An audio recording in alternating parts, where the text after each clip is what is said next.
again, I will not say that it's a 10 out of 10, but I feel that the majority of players that end up on an elite level, they had a slightly harsh environment when they were growing up, because I feel when you're growing in a wealthy society, in a stable society, when your parents are awesome, you grew up as a balanced, good person.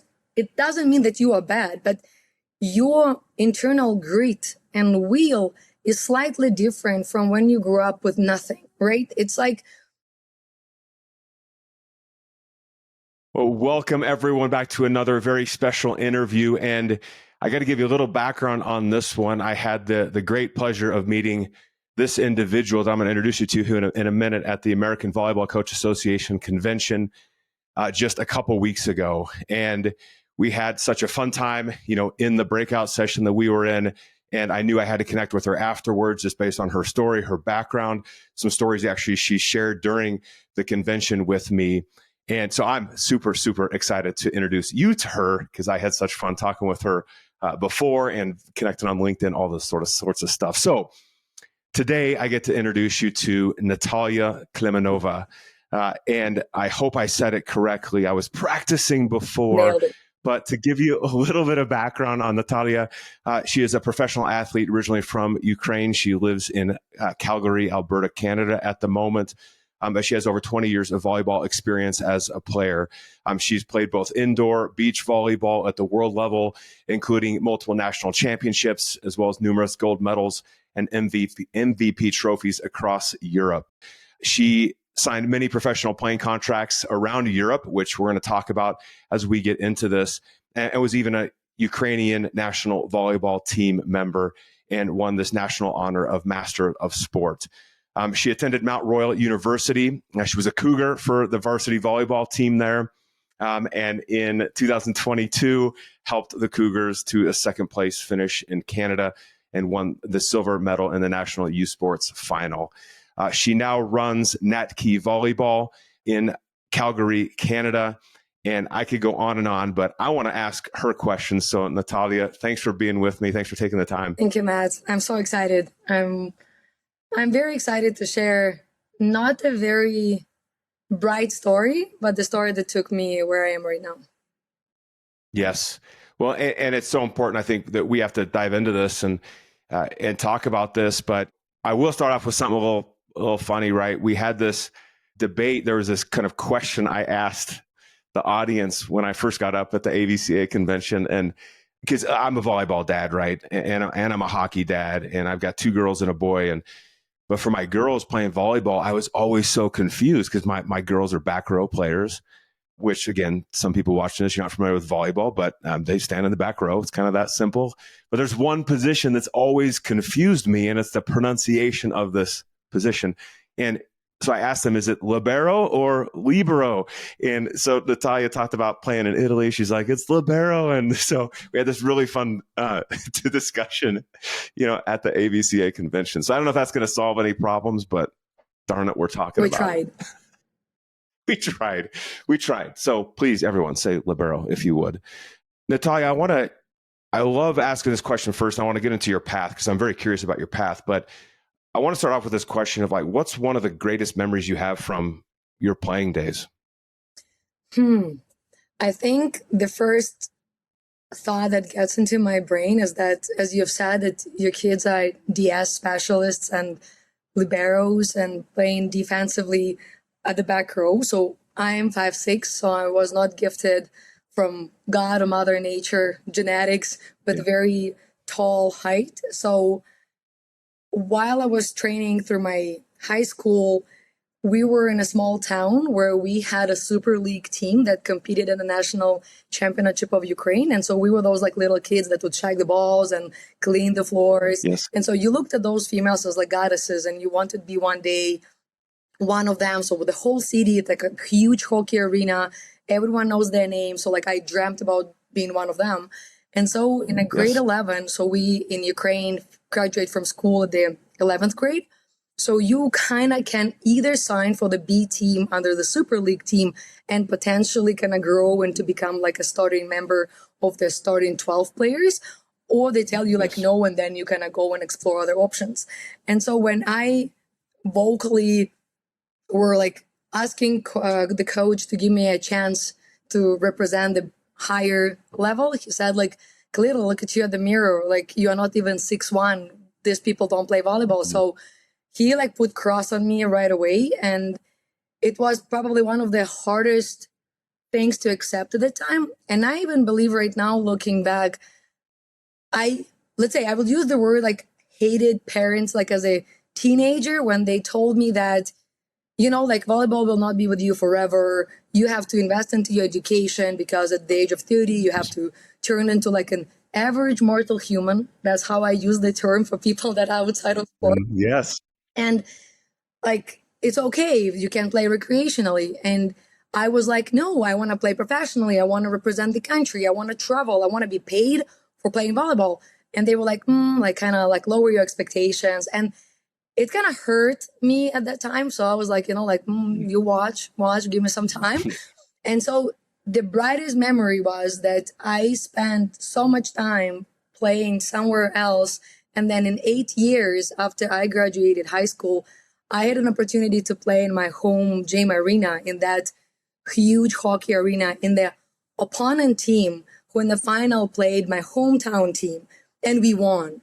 And we won against the team that put cross on me 8 years. It was not like, 2 months, she was working hard. No, 8 years.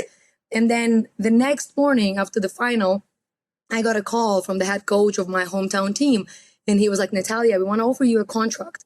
And I was like, you know what? Like 8 years ago, you were not good enough to me for you to play. So now you're not good enough for me to stay. So it's like that moment, it's kind of was like a peak of that hard-driven kid that worked so much and being rejected. And I felt at that moment, and again, I didn't want to play there anymore because unfortunately, through time, the team no longer was that good at that level.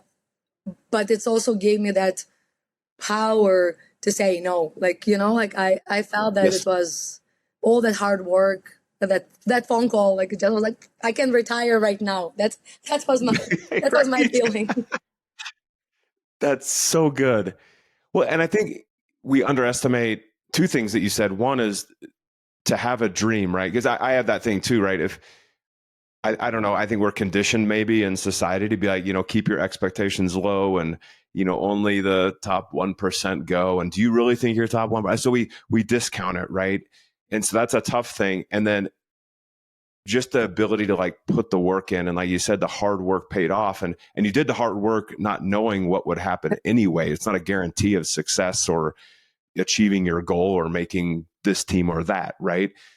Walk me through a little bit, your mentality around kind of two things. One is, I think it's easy to say like, I have a vision and a dream. It's a different thing when you find people like yourself who's like, no, like that is the dream. Like, I'm not taking my eye off it. Was that just a conscious decision you made where you were like, no? Was it you're just naturally like wired that way? Kind of like, I don't know, like how did you work through that? Or if you're talking to kids and they're like second guessing, like how do you get them to refocus on that? I feel that it will sound a little bit different from even probably what I should be saying, but you're talking to me as an Eastern European kid, right? So I grew up when you had nothing. So like I was born in 1989, so kind of like on that verge when Soviet Union like separated, broke, like the country disappeared and Ukraine became independent. And so I had my first pair of volleyball shoes in university when I was like 18 years old. All this time we were wearing some sort of like shoes that had a rubber bottoms so that it will not mark the gym, but it was super thin. It's almost like you wear like some mulie, you know, like it's nothing the cushiony, like, yes. So like, my mom made my first knee pads from some rubber from the bicycle. It was like a crazy story. Wow. You had one volleyball in the whole section for 20 people. The rest were like some, again, I would use like some fake copies that were way harder. And we had soccer balls. So if you were the first person to run to the practice like 40 minutes earlier than the practice, you were able to get that ball. If you were like slightly late, soccer ball it is. And nobody said like, oh my God, my arms hurt, or like it's painful, or like nobody cared. It's like this is the environment where we grew up. And I felt that, again, I will not say that it's a 10 out of 10, but I feel that the majority of players that end up on an elite level, they had a slightly harsh environment when they were growing up, because I feel when you're growing in a wealthy society, in a stable society, when your parents are awesome, you grew up as a balanced, good person. It doesn't mean that you are bad, but your internal grit and will is slightly different from when you grew up with nothing, right? It's like, I'm telling the stories here in Canada, and I tell that my dad would work somewhere like outside of working hours, and he would buy me like the Snickers that I should like as a candy split like into like 3 parts for mom, dad, and me. And I would eat this piece of a candy like for like couple hours, just enjoying, because it was something so expensive, so unaffordable. And that's why, like, when I was growing up, I've seen as a visual representation of those players who did play and how successful, how like known they were. So it just, when you said like, I just knew that every day when I would go to bed, like I envisioned myself, like I would close my eyes, I could see myself in an arena full of people playing. And like, that was just, yeah, I was like faking that future in my head. But I feel that even that sort of envisioning that that's going to be the goal, nobody even like that, oh, it's so cute. Oh, the hearts came. Not even like at that age, Love I it. knew that it can be possible, but I felt that I'm there by myself, chasing my own dreams. And it doesn't mean that you need to stay alone at that time, but I always, even right now, when I talk to younger athletes, I tell them the parents should not be invested that much in what the player wants to do. It's neither should be the sport that player, like the parents choose for the player. It neither, like I have parents that tell me like, oh, this kid is going to play Olympics. And I'm like, I don't want to take away the chance she might, but from what I see right now, it's just a pure passion of a parent, not the player. And so when I talk to parents, I actually tell them, I was like, you need to understand that if your player doesn't want to play professionally, it's okay. And you need to accept it, because even maybe taking off the pressure away, the kid can fall in love with the sport so much that all the possible next steps that will appear in the life of this player, they will be personal choices. So in my vocabulary, I do not use the word, oh, we sacrifice or sacrifices, because I feel that you make a choice. Like all my life, again, I knew that I am short, period. There's not going to be a Tuesday when I wake up and I'm 6'5". Like, no. And even like I came to my dad, and dad is like 6'2". And I was like, Dad, God damn it. Like, why? Why? So he's like, daughter, you have other good advantages in you. And I was like, I get it. And so he always told me that your body is like a car. Whatever fuel you put in the car, that's how the car will serve you. So I am 35 right now, and I never drank alcohol. I didn't done any like smoking on any substances, anything, because I felt that whatever I have genetically, I still have to maximize the future usage of this. If I will kind of waste it doing some crazy stuff, it might not take me where it was. So was it a sacrifice? No, it was like a conscious choice. If this will take me where it would take me. And when even I was cut in grade 11 to go and play anywhere, my parents were like, okay, so what's next? And I was like, okay, probably in university. And at that time, I had a tutor. She was working with me since I was 5 years old, because my parents truly believed that English will help me in my life. But the teacher was such a like bad person. Like she was not into my personal development as probably should be. She was all about marks. So let's say you made one mistake translated like a huge text, she would put you like -1. Like, and so eventually I would end up like with like a C.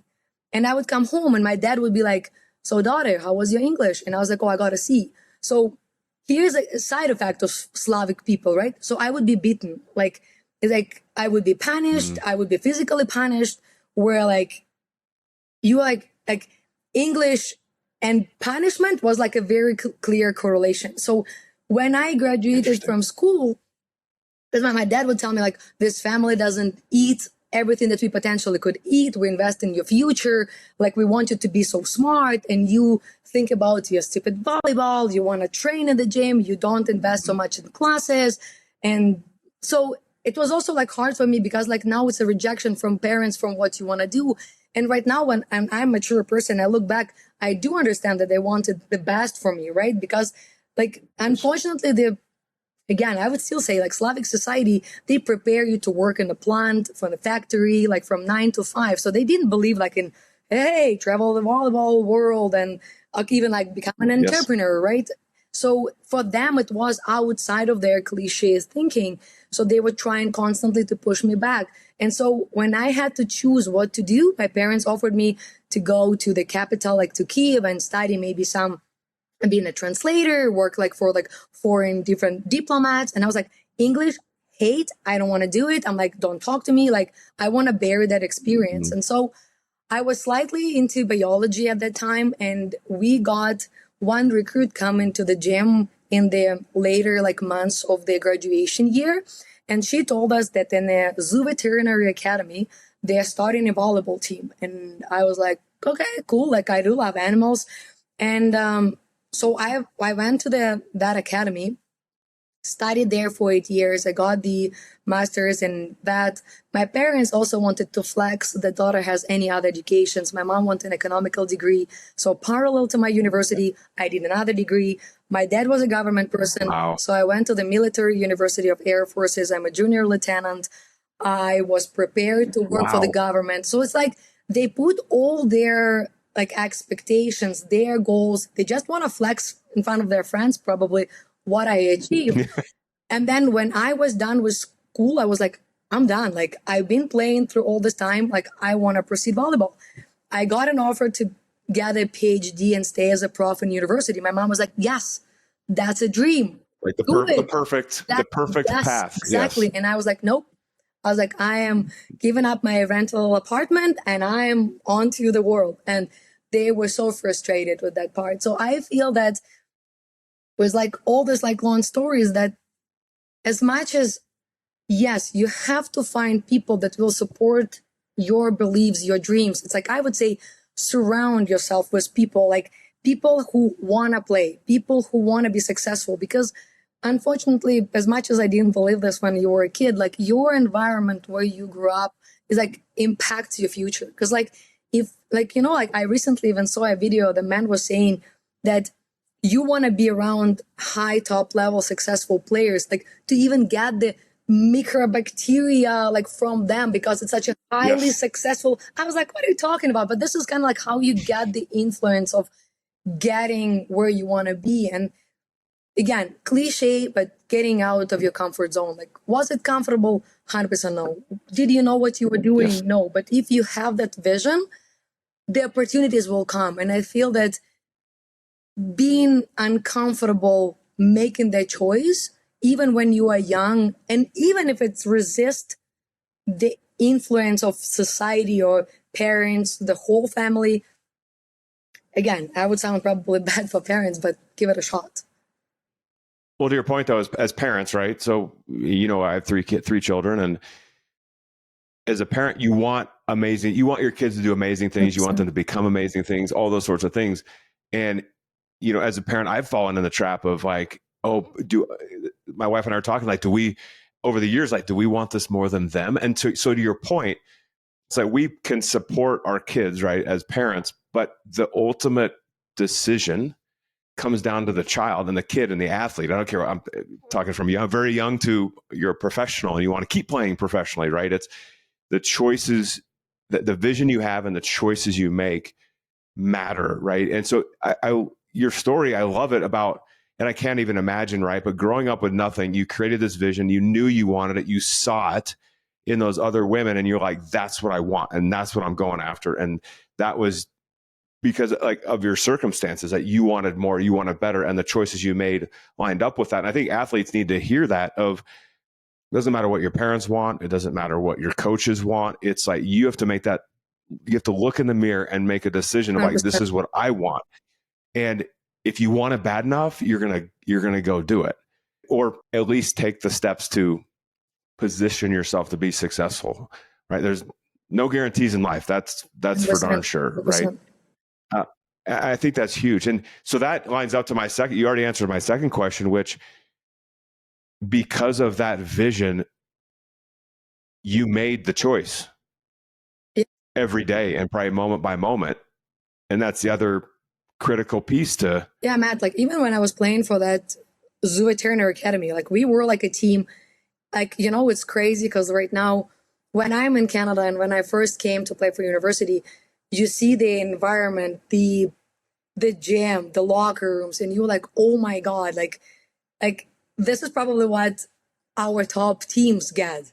And so in my university gym, so there were like some missing windows. When it was winter -30, I was a setter at the time. I would wear like gloves to set. We were wearing like 7 layers of clothes. And the craziest part, the wood floor, it was so old that you would have like nails. And sometimes when I would run and dig a ball, like your leggings would get tied on a nail and you would turn 180 and you're like, whoa, what happened? It was just a nail. So it's like, it's that environment is like crazy. And so you knew that if I want to see success, if I want to make money, if I want to help my parents, like I need to get out of there. And, you know, I feel that during those 8 years of university, right? Like I was still believing, even though like I had to do this in that very demoralizing gym. It was, I can't imagine. Same like mean coaches. And when we are talking about Slavic coaches,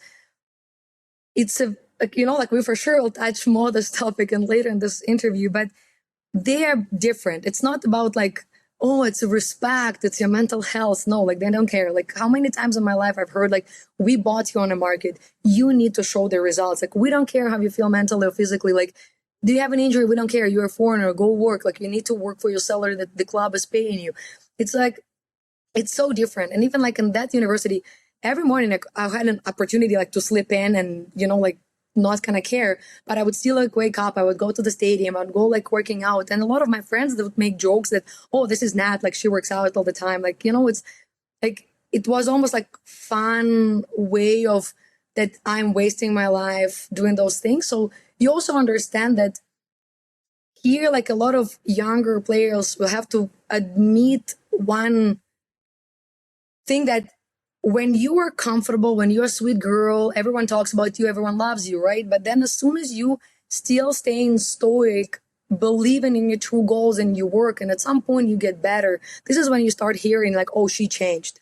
She is no longer that kind of girl, like whatever. And that means like you are moving here, there's people still here. And this is like a good thing to just let them go from your life, because they are going to be anchoring you down all the time. And that's what happened with me, where I started getting better and people would make jokes. Like it's kind of like sarcastic jokes.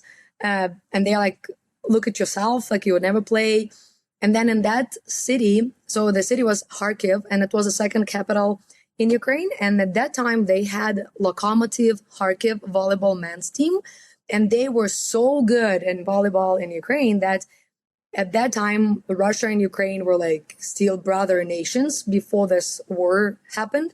Yes. And so the Ukrainian team were playing in a Russian championship. So at that age of like 17 to 22, I was able to attend the games of those males. And we were so fortunate that in Russia, because of oil and gas, all the US players were playing. So like we would go and see like Matthew Anderson, or like we would go and see like Ball, and like so like the all Olympic players like Shoji, everyone was like playing there. So you would walk and you saw these people on TV, and now you watch them warming up and you're like, like, so today he did this exercise, so tomorrow I will try to work on this like in my, and they're like, oh yeah, you want to watch your stupid volleyball, so now you're bringing those fancy drills, like why are you trying to copy them? But you're like, if they are doing at that level, I also want to do it, because it might get me like a half of a step closer.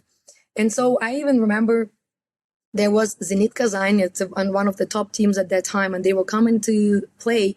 And the coach knew that we would go to watch, and he put us a later practice to just kind of like make us not go into the gym.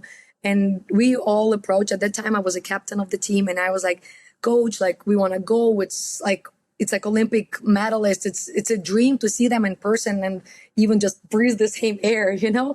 And he's like, Yes. what are you talking about? Like, you go just to look at boys, not at volleyball. And so he didn't let us go, and he put us like work. And, you know, I also feel like how he knew that I dreamt about playing, and he still would be like, you worth nothing. You don't need to go. And again, it was 8 years, right? 8 years of, again, that type of environment where like, kind of like think about this type of a ceiling, right? You can't go anywhere further. So, you know, it's like, it was not easy. Like and again, in my team, like there were no people who wanted to play. They would be talking. That would be cool to be like paid and to get this cool merch. But nobody did anything extra. And so because of that physique that I invested in myself, because again, like we also like talked with you how shorter players cannot be selected in the gym just because they are told. You enter the gym and they're like, oh, 7'3", I don't know, like, oh, here's a contract, just walk. You can't play, let's go. You will be on the front row, like just do like some like little hands up, block, that's all. Like for shorter player, you have to be vocal, you have to be a very good teammate, you have to be so good with the ball control, and then they might give you a chance if none of their 6'2" left side hitters don't want to retire and move into like a passer position, right?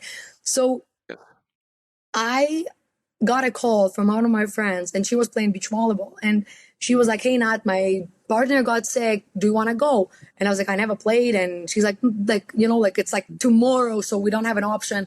And I was like, yeah, okay, whatever. I will give it a shot. And again, this was the story when I went to play the tournament. We didn't win anything. It was a disaster. I did not understand how to play this sport at the time. But the only thing that I've heard so many people were watching our games, because they were like, how you from indoor running on the sand so easily, you don't even like breathe heavily, you just moving everywhere as a defender, you are quick, you can get it, like. And I was like, I don't know, it was just felt easy because all these years I was just investing in my body. And so I started training a little bit more, and then eventually, like, we're playing for the national championship. I am invited for different cups of Ukraine and tours, and then we just randomly go into the Open Cup of Turkey. And so we are playing in different cities. We are like paid to do that. And every city, like there's a tournament, and like 3 days you are moving to a different city while they are like putting that sand box again, so you can travel. And we play in the final in Istanbul. And so again, we lost 2-1. We lost 15-13 in the third set. Like I would never forget like that feeling when they serve my partners, she shanks the ball, I try to get it, and they still like put in an empty spot. Like, so it was a disaster. So I sit in a chair, put the towel on me, and I hear like how cameras are flashing around, and I'm so upset that like that desired cup was so close. I was working so hard. So end of story, the lights off, I'm getting my backpack, and a random man comes to me and he's like, hey, my name is whatever. Like, where do you play? And I was like, oh, I just play for university team. He's like, hey, like one of my friends, he's a volleyball coach here in Turkey. He's looking for a setter, and your movement is so fast.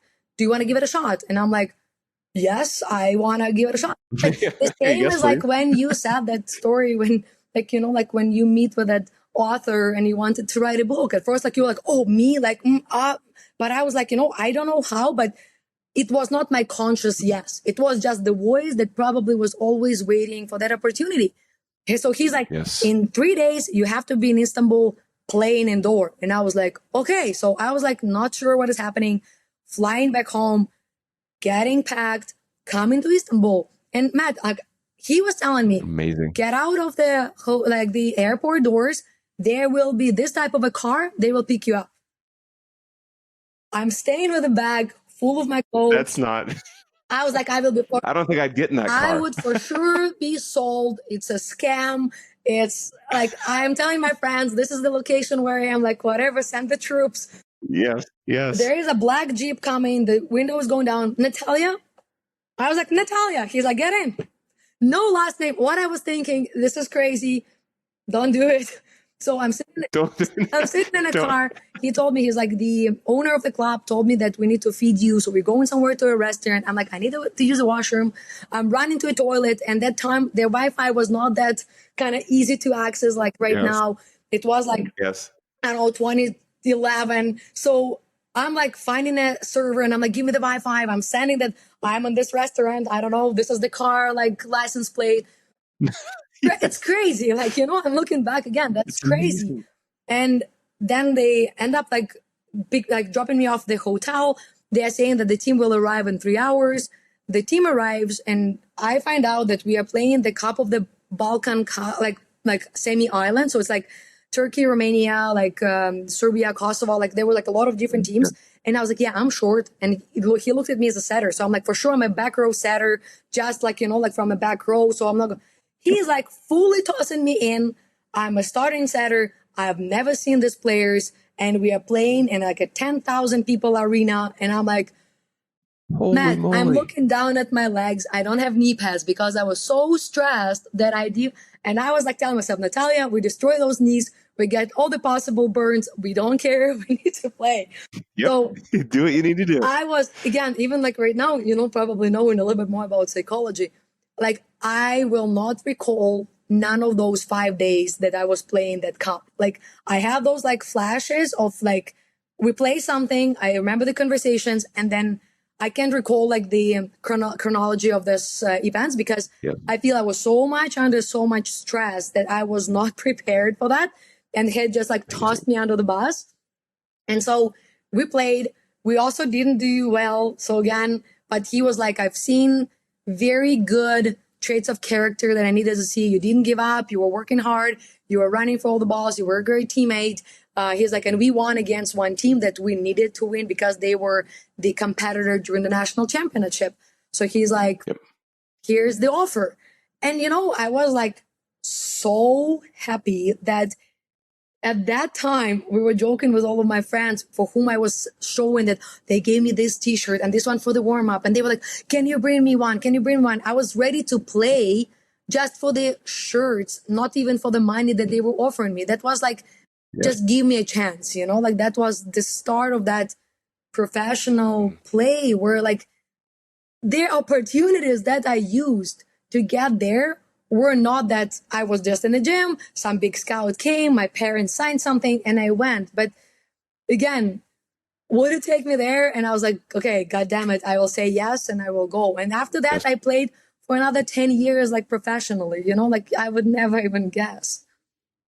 That's amazing. Well, so you look back at that story, right? And you've made the decision, right? You have the vision, you're doing the work. You're dealing with an environment that's not ideal in a lot of situations. Coaching is not the most uplifting, it sounds like, in a lot of situations. And then just saying yes to different opportunities of like, oh, let's go play here. Sure.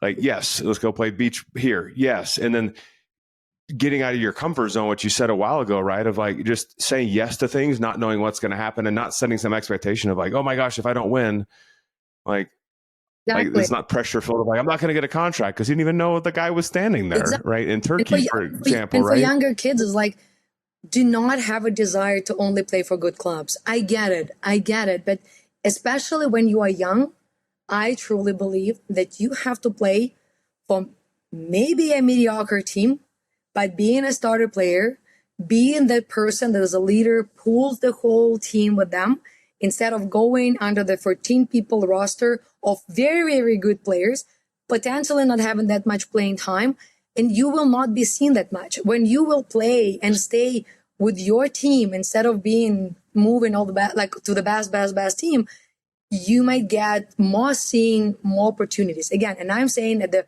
for sure, like, let's say 13 to 16, 17 years old, I would choose to be a starting player, a leader, that all the people be like, oh my God, this girl does not give up. This girl is happy and supports everyone no matter what. She takes all the pressure, being like, it's 24-24. Hey, you give me the set, I will solve it. Like, or hey, you move, I will pass. It's like, I feel that this will bring way more eyes on you if you will just stay where you are and then choose your future path. That's so good. Because the other thing I heard too is maybe I'm saying this wrong, but it's like maximize your role on the team. And maybe I'm saying that wrong, but it's it's like, what role you're playing, and like, how do I be the best at that I can, right? Best teammate, best libero, DS, right side, left side, middle, like whatever the position is, but how do I maximize that ability, right? Surrounding yourself with the right people, asking for help, watching drills, doing the 100%. drills, like, and knowing that, like, if that's the goal, you're going to progress, because I agree. Like, that's when you get noticed. And I think when athletes get in trouble, this is where I got in trouble, is sometimes I would listen to what people were saying and being like, well, that's really difficult, or why are you doing that? And I'd be like, you know what? I don't know. And I'd second guess my vision, right? And that's where we can get in like big trouble, like of where you want to go, right? I say that with, I don't have any regrets of, my playing days, but it's something to watch out for. And I think that role is such a huge piece to hustle. And I mean, is that in your mind, like this one of the secrets to success? You've already talked about a lot of them, but like when you're playing your position, it's like play with passion, be that vocal leader, like be passionate with your teammates, help people out, like do whatever. Are those some kind of components you look at of like what has made you successful? But also, I don't care if you're tall, short, medium size, like, are those some of the keys to like being successful in your mind? I feel that right now, when for the past 2 years, I transitioned, right, to become a coach. And I feel that when I share with kids, the vision is like, I made it as a short player. So like, it doesn't matter how tall you are, you have to truly believe in it. And here it will sound bad because I will slightly contradict. I see a lot of those videos when people are using like, it doesn't matter how tall you are to play Div 1, and you can be like social. True. Tell me about your vertical, right? So like, you also cannot talk, just short people can play as a middle blocker. Yeah, good luck. There will be like a 6'8" person that will just go over you. You will not be able to do anything. So there are some requirements and some positions that you still have to work, either compensate your height with some, I don't know, crazy skills, and still there should be a vertical, or you have to be so skilled to do like block out or something else. But we can't say just short people just go for it. Like what I mean? There's a baseline. Yeah, to your point, there is a talent level that has to exist. Yes.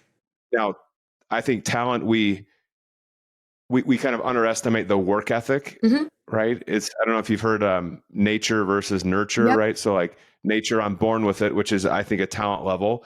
And then nurture is like the work it puts to maximize the talent. And I think we underestimate the nurture. Like, you can put some work into really improve your vertical or whatever, but there is a baseline for sure. Yeah. And so I feel that like when I'm coaching right now, like, as much as I would say you are gifted as a coach to work with amazing athletes, 100% yes. But then the side effect to work with amazing nature gifted, like nice work ethic. But then sometimes I feel that the limit factor for them, that everyone tells them they are good. And they are kind of like, yeah, but coach, like the future is already in front of me. Like, I feel there's also the greed should stay until you, like, I don't go to a grave, like, it's like you still have to be truly greedy to get better. Because I feel that the players that are average, they have more grit because they look at those people that, let's say, they're like 1 and 2, like they're looking at the players number 1 as like, oh, I want to be better. They work. And one stays, and these ones are growing. So at some point, you're like looking not only at what the people can bring skill-wise, because let's say in all the team sports, there will be like what? You have to be shooting, like passing, touching. You still can manage to kind of get this skill to like elite level. The next part for me as a coach would be to choose the player who will create a better opportunity for my team to succeed, right? So it will be I feel that the teammate that you will be will determine like how far you will go. Because as a coach, you need to create an environment where people will work together. If you will be the person that always pulls the blanket on your side, potentially players will eventually turn away from you.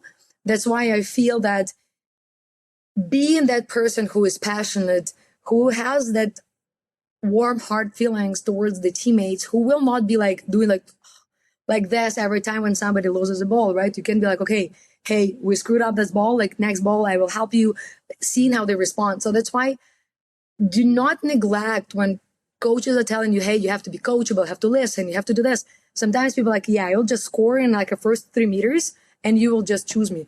And I feel that as a private coach right now, sometimes I get a client for my first practice, and if they're, again, I'm not sure if I can use the word cocky, if they're like so egocentristic, I'm like, you know what? Don't come here. Like, I do understand that's my money that I potentially can be paid, but I'm like, don't come. Like, I'm not the person you need. You maybe need somebody who will be like dusting off like how awesome you are. I will not be that person. I always tell like, hey, I get it. This is a great start. We can do this and this and this, because eventually in a top level, everyone will be tall. Everyone will be jumping. Yeah. Everyone can hit the ball. Everyone can pass it. What else you can bring, right? And I feel like here, like the story comes to you, Matt, where it's like all about the mental side, like because physically you can get yourself to here, but then everyone is here. So like it will be like 1 or 2 people like super gifted when the history remembers them, right? That they can do slightly extra. But if we talk about like 80% of people, like you will be better only by being resilient, being like a little bit more stoic, gritty, but everything comes to the mental side of the game. It does. Yeah. You're 100% right. And it's when you look at, you reminded me of an interview I just did 2 days ago as well. That's right. It was a different sport, but a baseball player who got to the major leagues, right? Top level. And his entire focus was, how do I add value to this team? Meaning how do I position, how do I do my work so that I can help the team win, right? And what sort of teammate do I need to be? What type of role do I play? And watching, even with that, because he was such a learner of the game, just like you, it's like he worked with a mental skills person. He would talk to the coaches, because he had one coach who was a former major league catcher as well, just played the same position as him. And he would constantly talk to the guy of like, what made you stay for so long? What made you successful for so long? And what this guy would tell him, this coach who played for a long time, like he would say, then I'm going to do that, because like the secrets to success are there. So it's like, if I'm going to stick around and be successful at the top level, I've got to understand the mental side, and I've got to be the best teammate possible with like whatever I'm doing. And you have to at some point transition to that and understand that's the differentiator. But Matt, I have to like admit, like I would blame that side of the world, how we are raised, because in my childhood, you were not told that you have like lower days. It's just you're lazy, right? So like, again, you are lazy, you will be beaten. That was, again, like there was no other options for that. It's like, you need to work harder. What do you mean you are tired? Like everyone is tired. Like you need to eat good or work hard. Like you need to accomplish this until you will get something.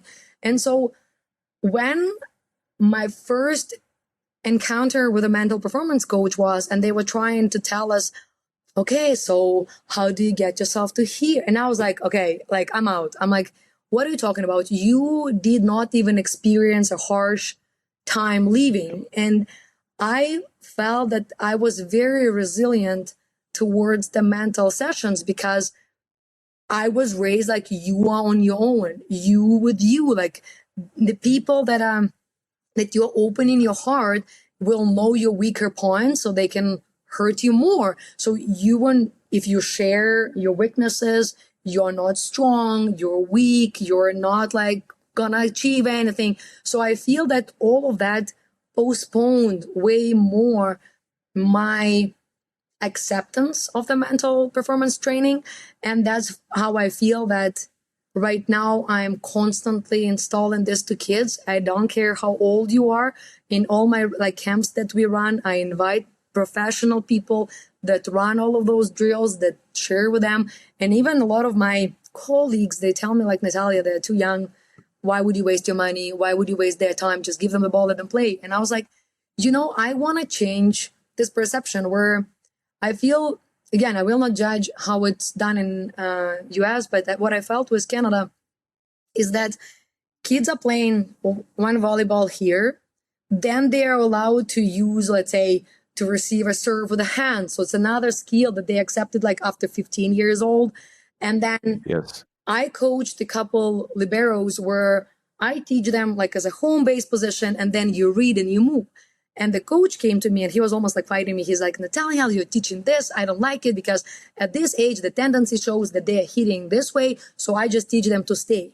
And I was like, okay, I get it. But you also then avoid the potential future of this kid just eliminating their reading part. So for this age, you need them to do this portion of the volleyball skill, which is like limiting them at the age of 17, 18, or being selected to university, like to play a different level. So I do not differentiate, meaning like not the strengths of like hitting or whatever, like how I teach the younger kids. And I feel that as longer you have an opportunity to train the skill that you will need at the age of 20, that's the ultimate goal for me. And so instead of doing those like little things separately, I feel that they have to be introduced with mental training at the age of 13, like, yes, on an easier like level, but they still have to understand that there is some sort of like a standard. There is like the little tools that can get you to be the best version of yourself.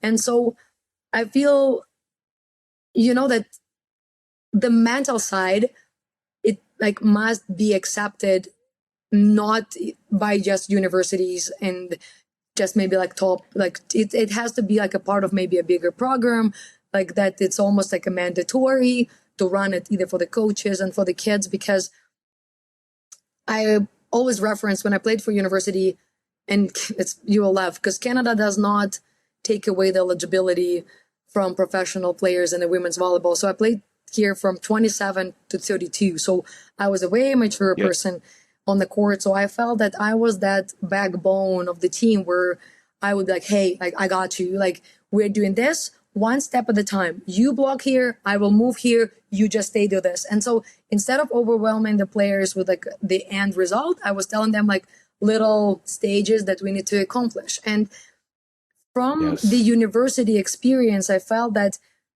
they were like 18, 19 years old, top players from the country. But compared to Europe, they were like 14, 15. Like people in Europe play at the age of 16, have semi-professional contracts. And I played with the kid. She was like 16. She was like 6'8", and they would just get her on the front row for like one just block and then move her away. And I saw like she just graduated from Div 1 NCAA university. So it's like you have to treat them as an mature players, like starting right off. And I get it, they're talking about lighter balls because of the ability and just to avoid long-term injuries. I get it, but you cannot play a very, very different volleyball because you don't play different basketball or different baseball and then suddenly it's like a different bat or a different ball, like from like right at the end of like your successful career. So that's why when during your lecture you were sharing your experience and your story, I felt that all of the people have to hear it, like that that's the stories that should inspire kids at their early age. Yeah. You and I are in full alignment with that, right? If I grew up too, right? And I shared at the convention of, again, much different environment growing up, right? But it was, never show weakness, never let your emotions get the best of you, never have a bad day. Yes. If you make a mistake, for goodness sake, act like nothing's wrong. And you should get super mad when that happens, right? Because whatever the reaction is supposed to be, it's like fall into that category instead of this realization that, like stuff's going to go wrong. Stuff is going wrong. You're going to have a lack of confidence one day or one moment. You're going to be distracted and miss a ball. You're going to let your emotions get that. All these different things happen. But how do we like just say it and address it? And that's exactly what you said, right? Of I'm going to go find that extra drill, do the extra work, ask the question, go find help, or do whatever I need to move past that thing quicker. And the quicker we address it, the quicker we're able to move past it and like accelerate towards that. So now I can introduce a new skill. Yep. Because, and get you thinking like 10 years down the line, because you're now mentally prepared for that, right? So again, you and I are in full alignment with that stuff. And it's so important for, I think, athletes, no matter where you come from, if you have the dream, yep. if you have the desire, your desire, not someone else's, and you're willing to make the choices to position yourself to have that happen, or give you a chance to have that happen. The mental game is a component of it, just like skills, just like lifting, just like conditioning, it's a piece of it, a piece of the puzzle. That earlier you understand it, the better off you're going to be. And I say that from a guy who didn't understand it growing up. So, and why I do what I do now. I think that's huge. Okay. I want to be aware of your time because I could talk to you for hours, hours and hours and hours. We'll have to do like a version 2 one of these days, right? Get you down here to Colorado, or I'll fly up to Canada, and we'll get to, you can teach me how to hit a volleyball the right way. And we'll debate libero again. One thing I want to make sure everyone hears is, and you've talked about this a little bit, we've touched on it a little bit, but you come from an environment that was really difficult growing up in a country that is now in this war. I know your dad's still over there. You're trying to get him out, to Canada, stuff like that. And I know it's been kind of a tough road and stuff like that. How does that, because one thing you've touched on the entire time, and that I think that one word I think is super important for people to hear, is perspective. Like, you have a different perspective than me, for sure, and a lot of people listening. But how is that perspective of like just where you grew up, what's going on now? How has that shifted just and impacted the way you just approach life and approach your business now? How has that kind of shifted your perspective? I feel that, how I did not close my playing career probably in my head, because after graduation from university, I got an offer to come back to the national team. But then the war started, and so I lost my home. I didn't have where to come back. And you had to shift your focus, even though I still wanted to go, and I had very good stats. My health was great. But then you're like, okay, what's now? I need to provide to my parents who lost everything. They ran away with like 2 little bags. They were not even allowed to take anything. And what do I do? Because through university here in Canada, I was by myself, no family. And I told myself that I give myself this 5 years of education, that I know that I will not be making money because of student visa, I can't work and I have to study and play and we travel. It's going to be harsh. Another 5 harsh years that I told myself we are okay with that. Like, it's going to be like a period of time. So I work this, so then the outcome in 2022 will be different. I will get a Canadian degree and the life will change. And life kind of drastically changed. But I looked in what can I provide to the society when I can do, because I didn't want to, again, look at the jobs that will be paid well just because they're paid well. I looked back in my internal feelings. I said volleyball, okay. And I felt that I can inspire kids. I felt that I can talk to a kid and being like, hey, you can do it. I will be there for you, because I didn't have the coaches that were there for me. I didn't have people that believed in that moment when I needed this the most. And I work with very hard clients where the kids are right now doing self-harm, and you're taking their platform to show them how to pass, and you see the slices, like how they did those cuts, and you're like, okay, so I cannot be mean, I cannot be straight, right?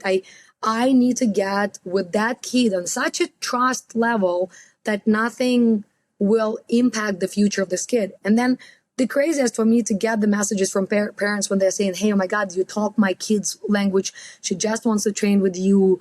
Like the school got better. She feels better. And, do I care if this kid will go to Olympics? 100% no. I am just there for that kid and for their personal goals. And that's why I feel that my perspective right now shifted towards, I will use it like this, towards the kids from North America that might not have that hard experience that I had. They might be less challenged in a way of the reinforcement to push forward for their dreams. But now we have a different problems, right? Social media and some sort of bullying at school. And I had a kid that would cry every single time when something doesn't work well. And so I had to spend time talking, and we would just sit down and I would be, hey, I'm also not perfect. I share my vulnerable story where I was not the top athlete. I was not that person that everyone would be fighting to get. It took me years. And so I feel that as a coach, being vulnerable with them, sharing your unsuccessful stories and how you turn those lessons, this is how kids will believe you more rather than hey, I'm so cool, I'm so good, you suck, I was, no, this is not going to help. And so I feel that the shift in that perspective change to change and help the kids to achieve not only their athletic goals, but just to be there for them when they need it. Because I feel and I hear the stories, same as I did, where coaches are hard. And again, my probably colleagues will be pissed right now, but not everyone played at the highest level. Not everyone experienced that. So the people that are working with the players are usually somewhere here instead of being here. And so I feel that they don't understand mostly what the kids are experiencing because they didn't experience that. So they cannot bridge that gap between the feelings. So trying again, maybe as a coach, grow and take of those mental trainings to just understand, to be vulnerable, to be closer, because the tremendous impact us as coaches have on the youth future is just unreal. Yes. Because when I look back at the people who started with me, who had a potential at that time, everyone was like, oh my God, 1 out of 10 finished where they potentially could finish. And it was not also an easy route. So yes. Again, think of if this is the little kid that you can impact the life, God damn it, at least don't ruin it, maybe don't have good or bad, but just just be as at that stage when they pass, so that's probably my main concern for me right now, is just to be a good stopping stage or pushing stage for the kid. Yes. And I think that's so powerful. Just what coaches do, you included in this, is the influence that coaches have is unbelievable. And it's not something to be taken lightly. I don't think it's something to fear either. Right. But it's to your point of, athletes want to hear your perspective, and athletes want to know that you're real and that you may have thick skin, as they say, or, you're tough on the outside, if you will. But the reality is that, we all have stories to share, and stories need to be shared to let them know that yes, every athlete I've talked to, and you and I talked about this, at some point we struggle with confidence. At some point we struggle with emotions. At some point we struggle with our energy. At some point we struggle with staying consistent. There's little challenges that we face, and to be able to say that to someone and be like, I see you're off right now. And guess what? I've been there too. And let me tell you a story about that. And it doesn't have to be this crazy, long, sad story or anything like that, but here's my perspective on it. Here's the way I think about it. And kids relate to that. Athletes relate to that. And that's at the highest level. They still relate to that because they're marching down a path at grade school, high school, collegiate, and professional level.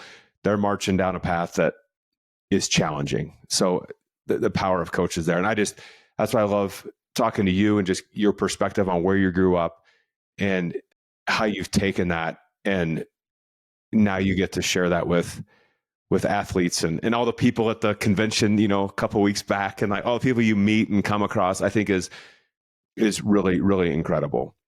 So you have lots of stuff to do. So we're going to have a little version 2 or session number 2 of this. But for everyone watching, listening, I'm going to put links to Not Key Volleyball on Instagram, and I'll make sure, please go connect with Nataliia. She's got really great stuff. Like I follow you, of course. So, but see a lot of the cool stuff you're putting out there and the athleisure stuff that you guys have available. It's like really cool what you guys are up to and the support you're providing. But I'll wrap us up here in a minute. But before we go, and then maybe we'll stay on, and I'll stop recording and we can chat for a minute and tell you. But thank you so much for taking the time and sharing your story with us today. Thank you. It means a lot because I feel that there are way more stories that are not that excellent. And you have to understand that if something doesn't work, it doesn't mean that you aren't successful. It just might take a little bit longer, but you have to stay truly passionate about your goals. With that, thank you everyone for spending your time with Nataliia and I today. Please share this with your family, friends, your coworkers, your uncles and aunts, your teammates, your coaches, everyone. But share this message here because we know it can help a lot of people. Thank you for your time. We'll see you on the next interview. Have a good day, everybody.